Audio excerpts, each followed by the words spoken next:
Today we're speaking to an entrepreneur that's at a bit of a crossroads. He doesn't know which way to really grow this business. It's a private medical business. We've got some good tips and tricks on how we can turn this into a commercially profitable enterprise. Strap yourselves in as we try and grow this business. Welcome back to the Business Broadcast, the podcast designed to help grow your business. I'm James Sinclair. Follow me on Instagram at James Sinclair Entrepreneur, and you can follow James Burt at James Burt Official. That's right. That's officially the correct answer. Welcome along to this podcast, by the way. This is the podcast that is designed to help you grow your business. That's it, That should be the thing you talk about at the beginning part. Well, like right off the bat, this is what you're here for. In fact, you should give it much more of an upsell. Oh, I'm James. I've got my face here.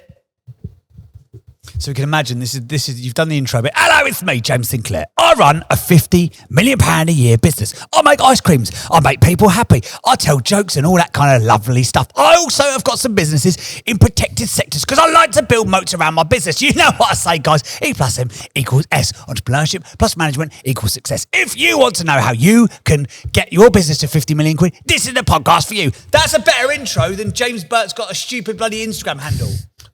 in your opinion? No, that's true. In my opinion. Hey, today on the podcast, we've got a guy who has been going for 14 years. He's called Paul. The company's called Platinum Oak.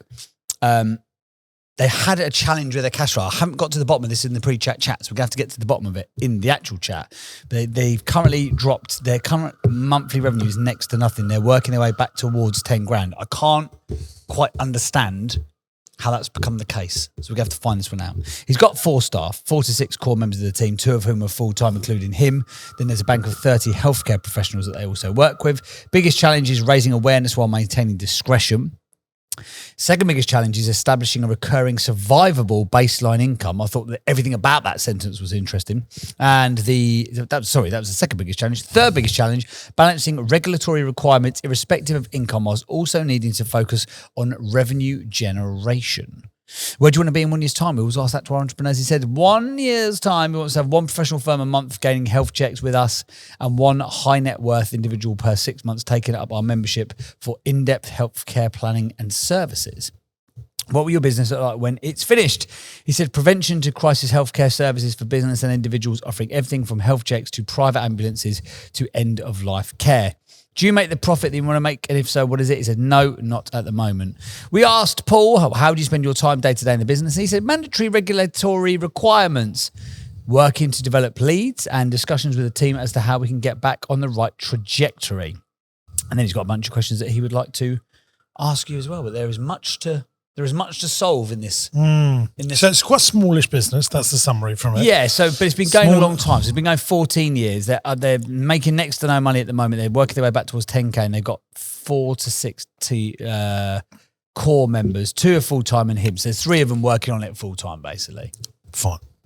But before we do that, in healthcare, okay. But there's let's wait whole till it gets on, and then close protection maybe we can thing that I saw on the website. Demystify the mystery. Absolutely. Well, we'll give it a go, won't we? Is there something happening before that? Yeah, of course there is. There's this. That's what's happening. Interesting quote or fact. Interesting quote or fact. Interesting quote or fact. It's time for the interesting quote or fact of the week. I also don't think Paul's listened to many of these episodes, so he might be in for a right old roller coaster. Finally. Hearing things like jingles like, what the hell have I signed up for? Radio 2? Can I just say a big thank you to our audience who are ever growing, are ever engaged. I asked them something on Instagram and I literally get streams of feedback. It's brilliant. The comments on YouTube, thank you so much. And what I'm getting at least 10 people a week add me on LinkedIn and go, oh, is this officially your profile? I get that every single day now. It's amazing.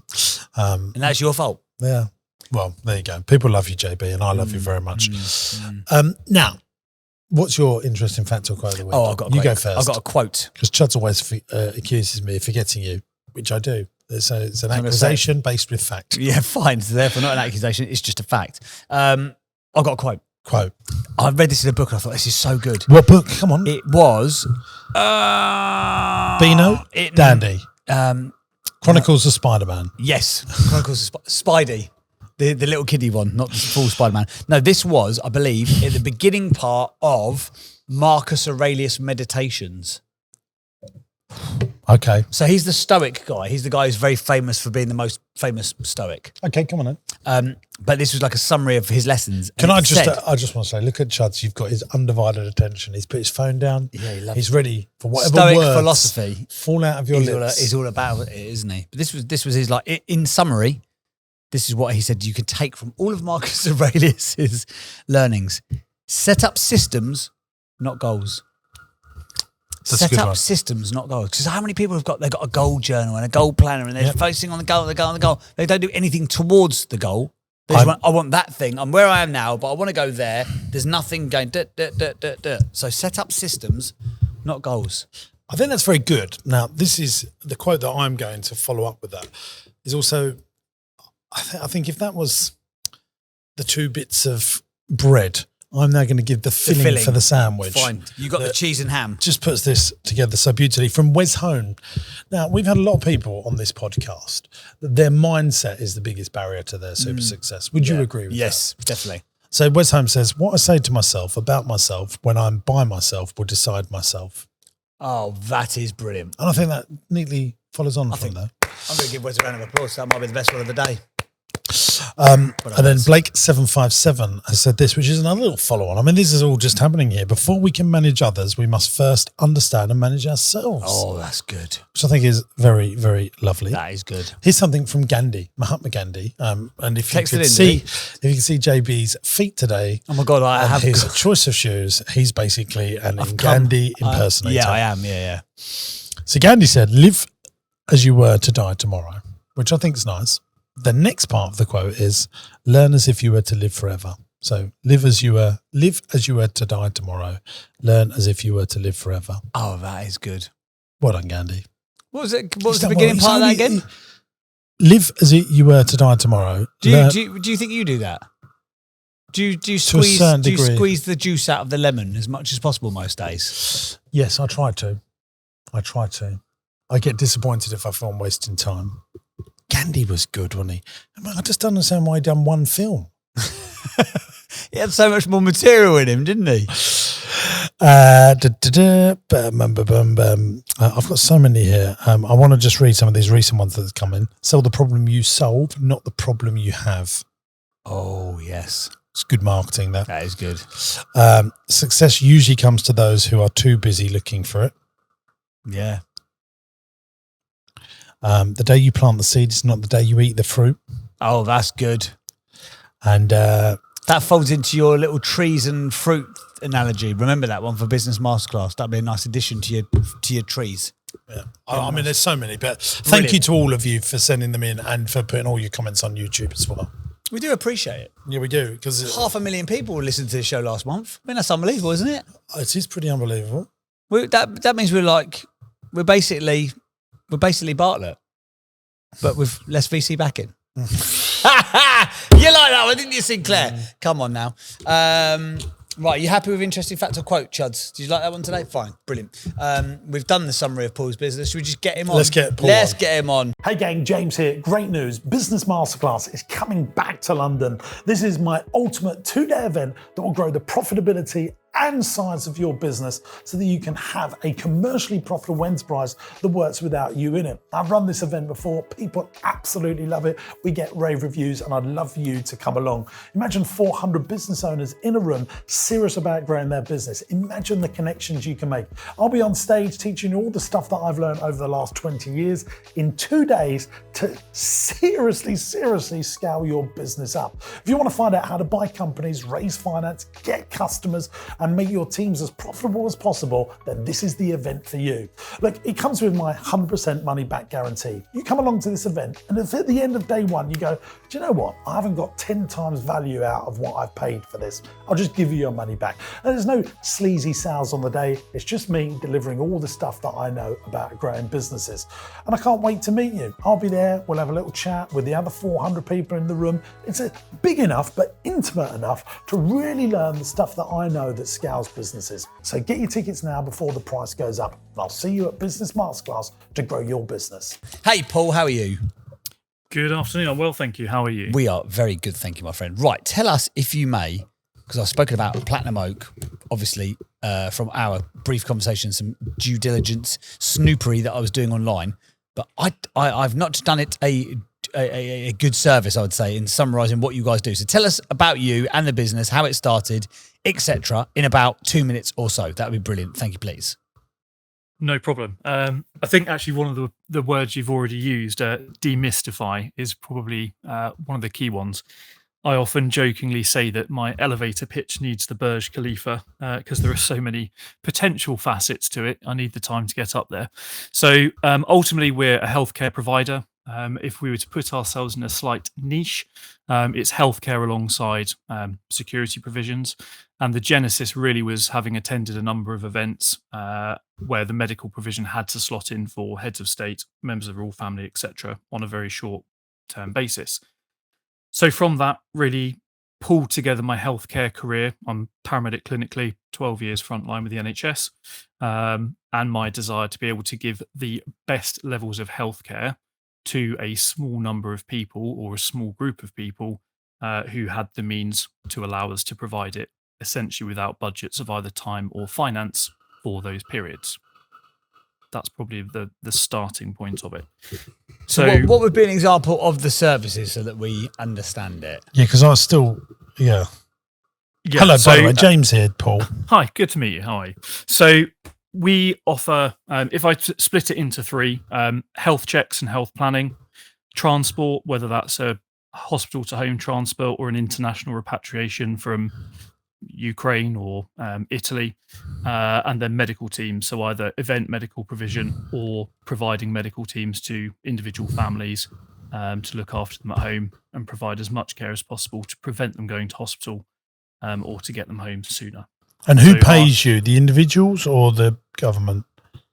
So generally individuals or the event organizer, or occasionally through insurers and travel management planning. So if it's a corporation who have someone they need bringing back from another country, we have on occasion jumped on a private jet, gone to pick them up, brought them home, and that's essentially been paid on demand.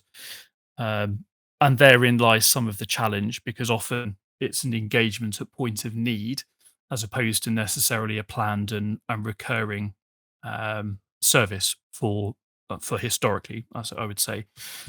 That's probably one of the things I need to change, and that I hadn't got my eyes on as well as I should have done, because I was focused on the service we could deliver and then almost waiting for the opportunity to deliver it, as opposed to thinking, how do we keep the business on a surviving trajectory? So can I just ask, so who is your dream customer that would make you lots of money, or dream contract? Maybe that helped me. Okay, so if it was an individual organisation who engaged us on a recurring contract that we could service everything from their health check to their travel planning, fantastic on a corporate side. And an individual would probably be kind of relatively high net worth family who were keen to look after their health, were potentially cash rich but time poor. So we can bring all the services to them, whether that's ultrasound, blood tests, etc. And why do they not go to someone like Bupa or a private hospital insurance company? I think in part because we can come to them, and also we understand the security. So we're dual role. So I'm close protection trained as well. So we understand the priorities of their security teams and keeping them safe, and the rapport that needs to be gained there. As opposed to just taking them to the local Bupa, for example. And also those facilities tend to be quite risk averse, and are also only in certain places. So if you're somewhere or even traveling nationally or internationally, we can just go with you. So, for example, I can see on your website that there was you were positioned in a command room at Celtic Manor when President Obama was here. So, is it all like they need on-site facilities when there's high-risk individuals, and you would go and fill that role? For those kinds of events, yes, but even on a much lower or less grand scale, any large event that needs a decent medical provision, we can put in place ambulances, paramedics, doctors, essentially to reduce the burden on the local NHS. So, like, what sort of an event would that be, mate? Just so that we're clear on it, like a festival, like a Glastonbury kind of vibe. Yeah, it could be festivals, could be sports events, could be kind of Tough Mudder type Okay. events. So anything of that nature, or from a business perspective, if you've got your big AGMs and you've got risks of either protesters or CEOs who need looking after, and you need to be able to do that discreetly and potentially within a protective environment. That's kind of our upper niche. Paul, can I just ask, like, so you're doing around 10 grand a month right now. Is there a big enough market to turn this into everything that you want it to be? So I think there is, and I suppose that's ultimately what the next steps need to be. One of the challenges has always been maintaining discretion whilst also making yourself aware to those who might need you.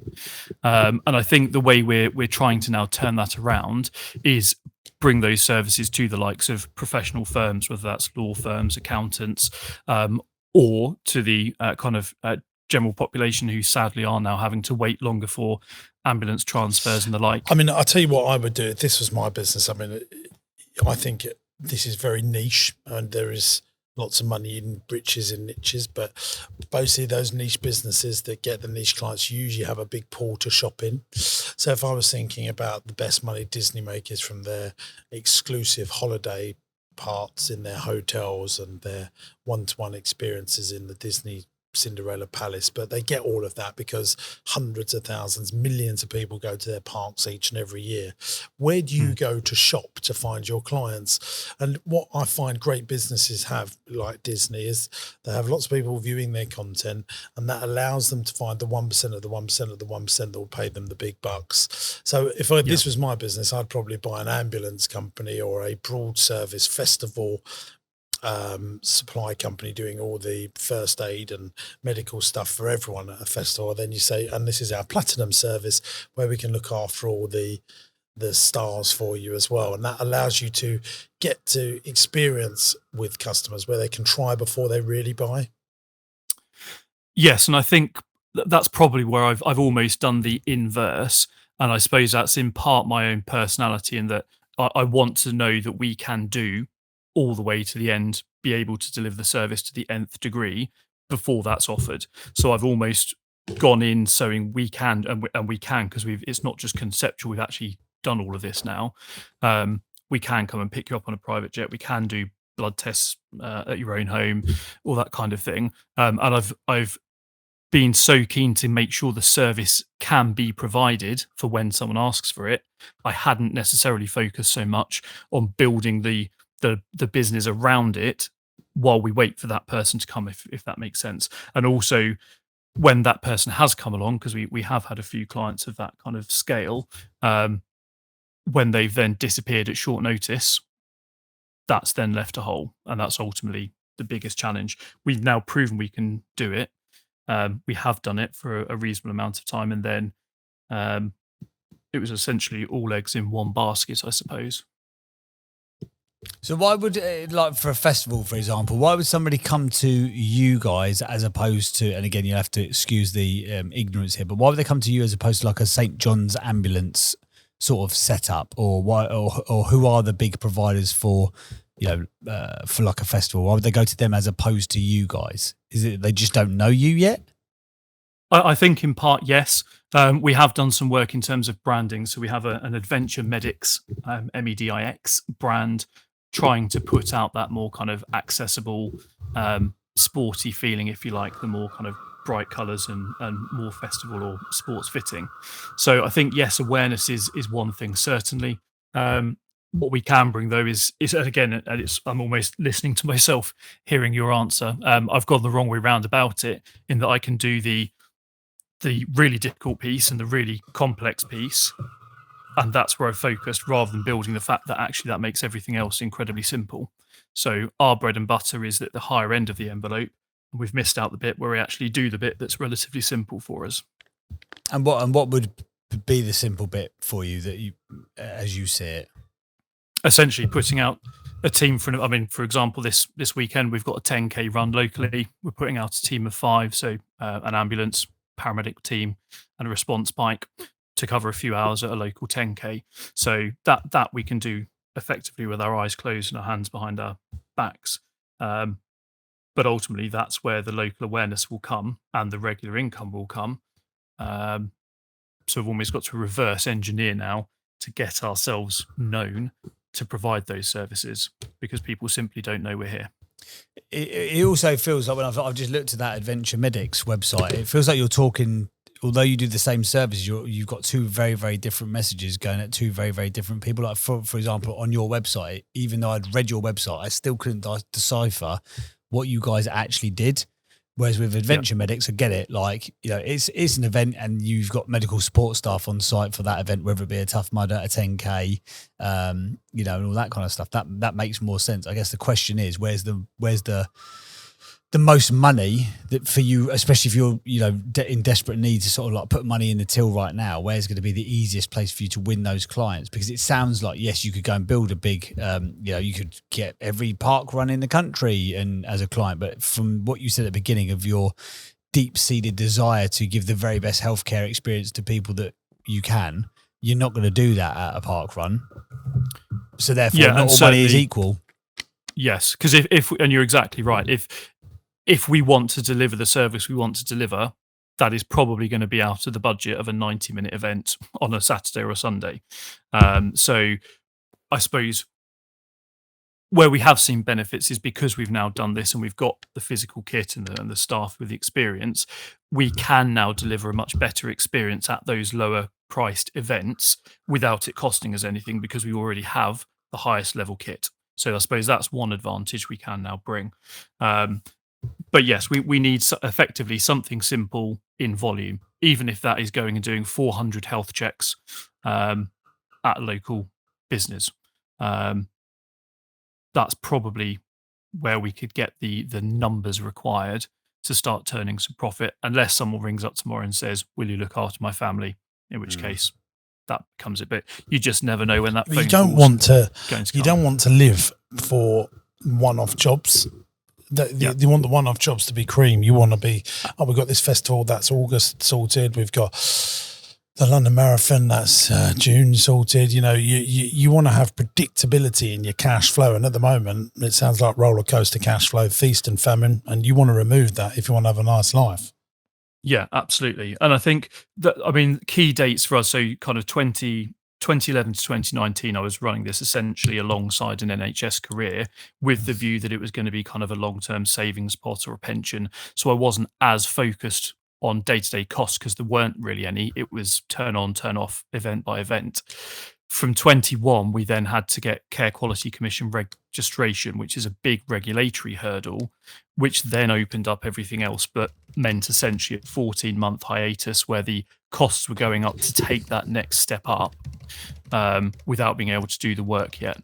And I think having now got that, it's been reliant on, exactly as you say, kind of the ups and downs without the steady foundation. So we've gone from dollop of cream to a pause to another dollop of cream, another pause, etc. So it resonates really well with what you're saying. And is this the full-time gig now for you? It is for me, yeah. So 2019, I went full time, and it's been yes, roller coaster is probably a good analogy. So the good bits are that it's actually proven that when the need and the capital is there, we can absolutely do everything that I've aspired to do. So that's kind of ticking the box. Now, however, it's getting that to become either more regular or changing my focus. And I know it is kind of an internal focus for me. I need to equalize the business continuity with my healthcare service delivery so that it isn't just about what we're delivering, it's our ability to continue delivering it. So with like like the Celtic Manor, presidents, prime ministers, all that sort of stuff, how does a job like that land on your lap? So for Celtic Manor itself, I was just part of a wider team who were brought in relatively last minute to provide on-site or support the on-site medical provision. Other events where either members of the royal family or government are there, we're often brought in by the event organizer as opposed to the government themselves, as it were. Or we might be looking after someone who is of high enough status that they are visited by someone of greater importance. So there are a few ways we can get in, but almost all of our work that way is word of mouth referral. So it's people who have known us through the security industry or work we've done there and have said, this is who you need to bring in for the medical provision. Right. So it is very much word of mouth. You can't really, it'd be very difficult to accelerate that. Yeah, and you, I think you need to, like, Google get the gift of PPC because they give search away for free. It's like the most tree thing that we talked about earlier. It is. You know, you need to absolutely have a way of getting leads. That's your issue. Not enough leads. And that might mean that you're doing some work that, you know, that you don't. I mean, every company has this. Amazon, you know, the most money they make is from their Amazon Web Services, where they provide services for you. Company's House, for example, is all run on Amazon services, but they get to that stage by their regular cash flow, people buying on their websites. Yeah, and I think that's it. And it is just, I know we can obviously do it now. It is about getting our name out there. So, for example, would you push second brand and going into that sports arena, or would you be looking at kind of the health checks for corporate side of things, keeping it within the brand we've already got? No, I'll tell you what I would do. I'll tell you what I would do is I would look to and buy a business that's turning £1 million that you know how to run, and you can think you can run it better because it's been going 25, 30 years. Maybe they've got 10 ambulances and they're doing some services for the NHS, gives you nice regular cash flow, gives you all the team. Then once you've got all of that, you can go for all the bigger stuff. So I would buy a business, but that's me. That's how I would shortcut the process. How do you do that without the money to buy it? Well, I would use vendor finance. So I would say to them, right, okay, the business is turning £1 million, it's making 200 grand. You got £500,000 in the bank. I would say to them, look, let me buy this business and I'll pay you over 5 years. If you check my YouTube channel, I have documented how I've done that more times than I've had cups of tea. Oh, really? And I think this is an element where I haven't come into business necessarily because it's purely to be in business. It's to do what I want to do and try and do it well. And I think this is where I suppose you have, or one has the assumption that in order to buy £1 million business, you need to have £1 million to buy it with, which I suppose is arguably naive. But by the same token, most people don't have the money. Even venture capitalists don't have the money. They do the deal and then work out how they're going to fund it. Right. I suppose this is it. I don't know what I don't know. So take these kinds of steps. Have you watched any of my videos? So How did you come across this? My newest director, commercial director from the end of last year, knows you very well. I think has been on some of your coach tours and things recently, where you go and do business bits, and spoke very highly of you. So I've listened to some podcasts, but I've purposely watched the main YouTube channel. So I mean, the podcast is this stuff, but the main YouTube channel, there's a breadth of stuff. But, you know, look, it all comes down to B times 2 equals have, which is what I always talk about. You work out what you want to have, and then you've got to work out what you got to become and what you got to do to have all the things that you want to have. I literally started out making balloon models and doing magic tricks. I had no capital. That I can do. And this was all, you know, slowly catch a monkey. In the first 3 years, I got frustrated that I couldn't borrow money. So I would just say to people, this is how I can buy your business and I'll pay you out the profits. And then most people that are uninitiated will go, well, why would they agree to that? Because it's very tax efficient for them to sell their business rather than take the money out. Right. And it's very hard to sell a business, and not a lot of people have got a big lump of money. So you got to go out there and you got to work on yourself. You got to work harder on yourself than your business, because the better you become, the better the business becomes. Yeah, I and think the first step is to go on my YouTube channel, the main one, just the James Sinclair one, and watch loads of the videos on there, and it will really help you. Okay. I mean, someone's used the phrase recently that I need to work on the business, not just in the business. Well, that is true, but you need to work on your brain first and see what else is possible. Yeah. I mean, I always talk about this and people go, oh, it's not possible. But if you literally go back through the halls of greatness in entrepreneurs, most of them don't have any money. They just find creative ways to solve their absolute desire, because it's not your lack of resources, it's your lack of resourcefulness. The reason that's stopping you is you think, well, I haven't got the resources. And so I always say to people, Paul, in these situations, have you got children? One. Yeah. How old's your child? So she's 4. Okay, there's a slight side. Yeah. I've got a 4-year-old. But say your child was very ill, and you see these Facebook stories say they're very ill, and these parents. She actually is. So that's Fine. quite. So Yeah. if you need to get something together to raise loads of money for life-changing, treatment in America to solve your child's illness and their life, you will find the resourcefulness to get that together, and you will go on Facebook, you will go on Instagram, you will start making content. You'll become the master content maker because you have an absolute desire to solve this problem. Does that make sense? Yeah, it's actually incredibly close to a current reality. So, yes. So you have, someone says, right, you need to find £500,000 to make this happen, yeah? Or whatever it is. You'll work out how to get that £500,000 together. And that's the same with entrepreneurs. When Richard Branson wanted to start Virgin Airlines and he didn't have the money he just badgered Boeing to say, look, just lend me a plane. I've got no money. Just lend me a plane. It'll all work out. Go away. And eventually they went, okay, here's the bloody plane. You can lease it off of us. Do you think people still have an appetite for that kind of thing? Or yes, because I do it every day. Okay, excellent. That's interesting. And I document it all on my YouTube channel. I borrow money from banks. Definitely have a new subscriber. Well, yeah, go and watch it. I think you'll be all right. And I hope everything goes well with you. Is it your daughter?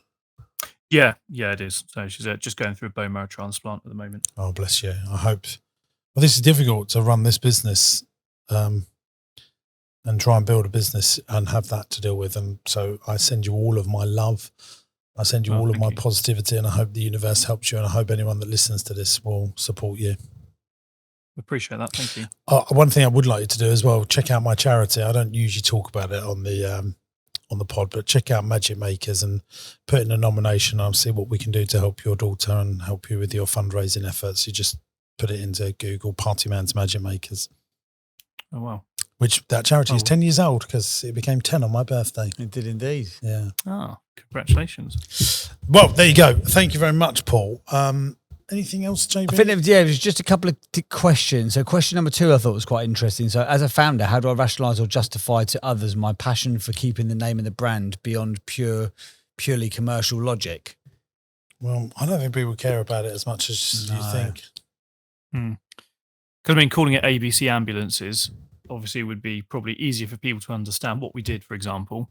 It's not the brand, it's the messaging, the challenge here. If you go onto the website, like the logo looks quite nice, the layout of the website's all right, the iconography is all right, the usability and the UX journey of it's fine. It's the messaging. It's not the brand. Yeah. The brand is, But also, Paul, you are complicating it. Like if I do own an ice cream company, but if I was starting a new ice cream company, I would probably call it the Ice Cream Company. If I was starting a paint company, I would call it the Paint Company. I can't, unless you've got millions of pounds so when you say Nike, they know what Nike is. When you say Adidas, they know what Adidas is. That takes decades and mega money. Yeah. For people, the second you say Disney, you know what that is. Yeah. Very true.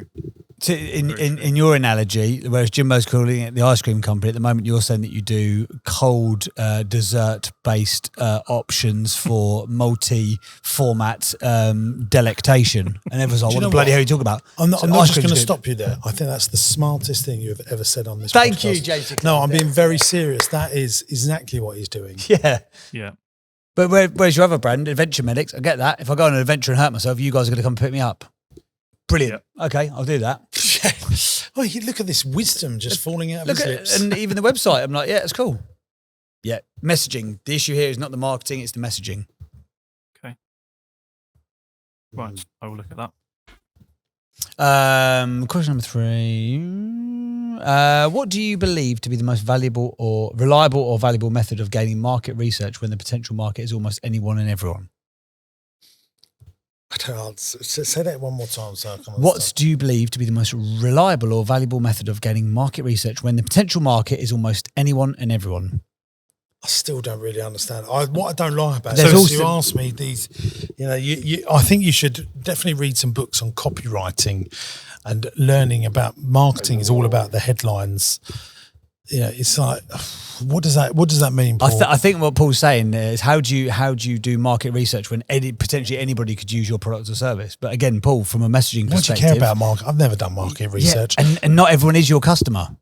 No. It's really rich people who are worried about their blood issues, or it's events. And where you might fall over. let me tell you now, and your customers ain't going to be doing market research. Yeah. I've never filled in a form or done anything like that in my whole life. Bore off. Yeah. Fair. So the other end of it is essentially like if someone, we're bringing someone from Scotland to Southwest England next week from a care home to a care home. So that though they do tend to try and look into a bit more and find out a bit more about us. But it's hard to know. Well, that's different. That is very different to the question you asked. To see if you're credible, testimonials, guarantees is very difficult. Blogs, articles. I think you asked about, what was the term of that? Market research. I mean, yeah, mate, you ain't a £1 billion organisation. Maybe a bank wants to do market research, but you don't. You want to get customers. You want to fill your bank account, really, and have a great life and feed your family. So really, you need to get good at marketing and getting customers. Yeah. And if your customers decide to do business with you, you've done all the market research you need to do because they're giving you money. So that means the market's saying, I like the pain this man is solving. Let's give him some money. Quite literally. Yes. And your other question was, how do we maintain discretion where we need it whilst increasing awareness in our region, east of England, to increase the revenue? One more time, sorry. It's like Krypton factor. How do we maintain discretion when we need it whilst increasing awareness in our region, east of England, to increase revenue? So, for example, if he's looking after Bojo, he can't say he's looking after Bojo. I think you could do well with content marketing. I think, with improved copywriting, I think blogs and articles would be really powerful. And talk about the stuff that you do, but you just got to do it. You just need to you need to think about, if you was running your business in the 60s and 70s and you didn't have the internet, how would you get customers? And you would pick up the phone, write letters, and knock on doors. That's all you need to do. And if people are not happy doing that in business, then really they should ask themselves, should they be in business? Yeah. No, but mate, when you start a business, you're the chief sales operator. Your job is to get cash flow in. Like, you wake up at 9 and you go to bed in the first 5 years of business. Whenever you go to bed, 10 o'clock at night, 11 o'clock at night, and all day you hammer the phones and you bring income in. And that's what I did. And if people are not prepared to do that, then the better thing to do is go and get a job. I'm just being frank. That is what I think. No, I like that. That's true.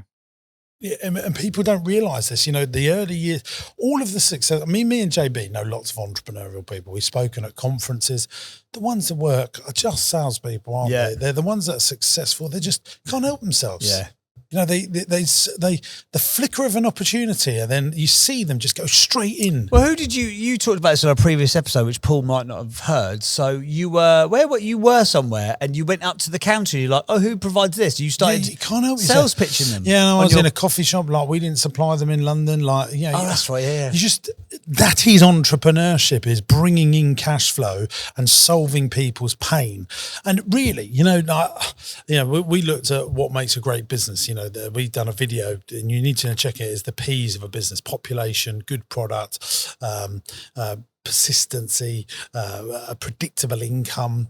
Do people buy from your population? Is there enough population that wants to buy your product? I mean, it sounds like you're shopping in a marketplace where there's only 1,000 potential customers in the UK. For that particular service, yes. Yeah, so I wouldn't even be marketing that. I would find your broad customers, so that then you can go and find the top 1%. That's really what all of the best companies do. Okay. Yep. You think about Harrods' biggest customers, people are taking a picture out of it and going to see the lights. That is true. Yeah, that's true. Just walking around, not spending a dime. But it gets them in the films, gets them in the movies, gets people talking about them. And then you have some sheikh go in there and do £1 million in an hour or whatever it is. Yeah, no, that does make sense.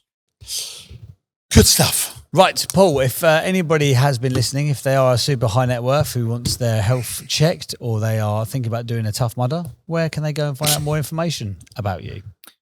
They can visit the website, platinumoak.co.uk. Give us a ring on 020 3904 2011. And Perfect. we'll be happy to help. Or go and have a look at Adventure Medics. If you're running an event and you've got lots of people coming, you need medical support. Absolutely. That one is Medics spelled with a Z as well. MEDIX. I like the logo. That. Yeah. Thank you for with being. an X, yeah, sorry, not Z. Been a long day, love. It's been a lot of podcasts. It has been a lot of podcasts. Right, Paul, thank you very much for being on the podcast, my friend. We wish you well and best of luck to you and your family and lots of love to your daughter as well. Thank you. Appreciate the time. Thanks for being on, mate. Cheers. There we go. Paul, all the way from Adventure Medics and Platinum Oak. I don't think we should do the rating on this one. No, I don't think we should. Because he's a bit too starty uppy. Hopefully he comes back on in a couple of years and then we can give a fair assessment. Yeah. That would be unnecessary today think so, of all yeah. days. Let's go straight to the business quiz then, shall we? Why not? Let's do it, Give baby. the people what they want. It's Jim versus JP On the quiz that's businessy. There you go. Business knowledge and it's fun. Which one? Have you won all three of them that we've done in the last three episodes? Yeah, because Today? I'm better than you. That is true. That is true. Oh, I like this one. And this is a service that James Sinclair frequently uses. How many private GPs are there in the UK? Listen, this is the future. Yeah. Trying to get a GP appointment, easier to get dinner with the king. It is not good. What do you think? No, I'm very lucky. I've got a great doctor's surgery. I could always get an appointment. But it's like going on The Chase or Who Wants to Be a Millionaire to get in. I want to see a doctor. What's the problem? I don't really want to tell you. I'd like to tell the doctor, please. Well, I'll just get it out now and just put it on the desk and go, deal with that. Deal with that. You want to see what the problem is? Deal with that. Deal with all of that. No, I mean, I get it. I mean, I just, it is hard. It is. And I don't the NHS is an amazing thing, but also a very complicated thing. But anyway, so I pay £50 and you can have a FaceTime video call with a GP straight away. Yeah.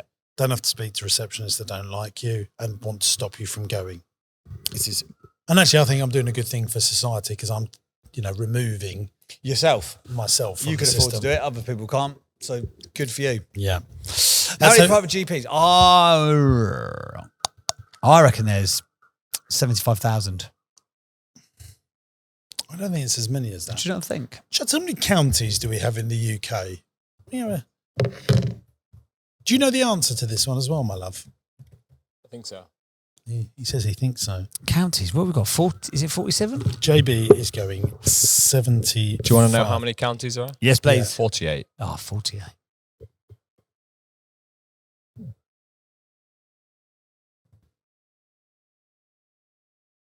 Yeah, I think I'm about right then, actually.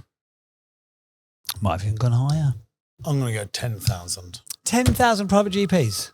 10,000 meets 75,000. I mean, my original thing, do you see what I did? Okay. 48 times 100.